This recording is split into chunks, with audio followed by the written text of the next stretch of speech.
Vamos mergulhar numa teoria ética bem controversa, daquelas que desafiam a moralidade preto no branco.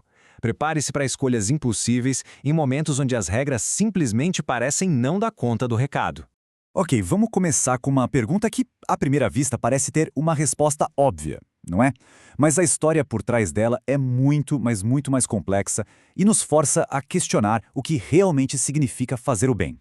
O cenário, Segunda Guerra Mundial. O mundo está de cabeça para baixo e, para muita gente, as escolhas morais viraram uma questão de sobrevivência e não de seguir regras abstratas de um livro. É exatamente esse tipo de dilema da vida real que acabou inspirando uma nova e radical forma de pensar a ética, uma que coloca em xeque séculos de pensamento moral baseado em regras. Diante dessas opções tão limitadas, a senhora Bergmeyer tomou uma decisão assim chocante. Para uma ética tradicional baseada em regras, a atitude dela seria condenada na hora. Mas para a ética situacional, o contexto é tudo. E o mais incrível é que a família dela entendeu a ação não como traição, mas como um adultério sacrificial, um ato feito por amor a eles. O bebê não foi visto como um erro, mas sim como o salvador da família. É justamente esse tipo de crise moral que levou o teólogo Joseph Fleischer a desenvolver a tal da ética situacional, lá em 1966. Ele percebeu que os sistemas éticos que existiam simplesmente não davam conta da complexidade da vida real. O Fletcher identificou dois extremos. De um lado, o legalismo, com suas regras absolutas, super rígidas. Do outro, o antinomianismo, que é o caos total, a rejeição de todas as regras. Então, ele propôs o situacionismo como uma terceira via, um caminho do meio. Mas calma lá, a ética situacional não significa uma bagunça sem regras. Pelo contrário, significa ter apenas uma e somente uma regra absoluta, que vai guiar todas as outras decisões. Essa única regra é o agape. E olha, não é o amor romântico de filme, nem o afeto que a gente sente por um amigo.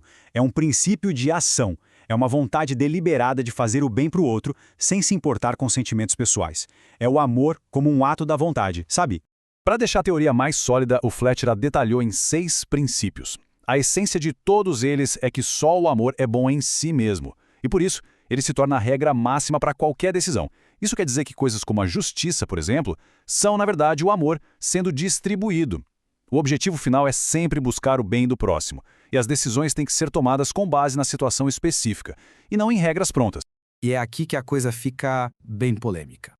Porque a partir desses princípios surge a ideia mais radical e controversa da teoria, a de que um resultado amoroso pode sim justificar uma ação que, em qualquer outra circunstância, seria considerada errada. Essa frase muda tudo. A pergunta deixa de ser essa ação é errada para essa ação, nesta situação específica, serve ao amor. A perspectiva muda completamente.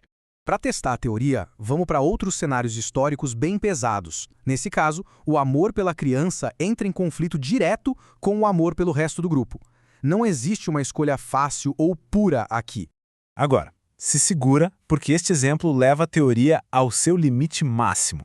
Um ato que a maioria das pessoas consideraria errado por natureza foi usado para evitar uma tragédia ainda maior. A ética situacional nos força a perguntar, diante de uma escolha tão terrível, essa foi a ação que melhor serviu ao amor? Bom, apesar de parecer uma boa saída para esses casos extremos, a ética situacional, claro, recebeu um monte de críticas. E com razão, viu? A grande questão é, será que o amor por si só é um guia suficiente? De um lado, a teoria é elogiada pela flexibilidade e pelo foco no amor. Mas do outro, é condenada por ser subjetiva demais e por abrir brecha para abusos. Afinal, como a gente pode ter certeza de que estamos prevendo as consequências certinho? E quem garante que o nosso amor não é só uma desculpa para fazer o que a gente quer? Agora, olha que interessante essa crítica. Ela volta lá no caso da senhora Bergmeyer e faz uma pergunta crucial. O ato dela foi realmente amoroso se usou outra pessoa como um meio para um fim? O guarda do campo era uma ferramenta ou uma pessoa com sua própria vida, sua própria família? A preocupação aqui é a tal da ladeira escorregadia. A ideia é que, sem limites claros, o princípio do amor vira uma justificativa para qualquer coisa. Onde é que a gente traça a linha? Se um ato sacrificial é bom, por que não 2 ou 3? No fim das contas, fica claro que a ética situacional não está aqui para dar respostas fáceis. O verdadeiro valor dela talvez seja nos forçar a abandonar a moralidade preto no branco e a encarar de frente a complexidade de cada escolha. É como se a teoria trocasse um mapa cheio de regras fixas por uma bússola. A direção é sempre o amor, mas a responsabilidade de traçar o caminho num terreno desconhecido é inteiramente nossa. E aqui está o ponto central de tudo. Para a ética situacional, mentir não é errado por si só, nem adultério, nem mesmo matar. A moralidade de qualquer ação é definida inteiramente pelo contexto e pelo resultado em termos de amor. E assim, a teoria nos deixa com essa pergunta final.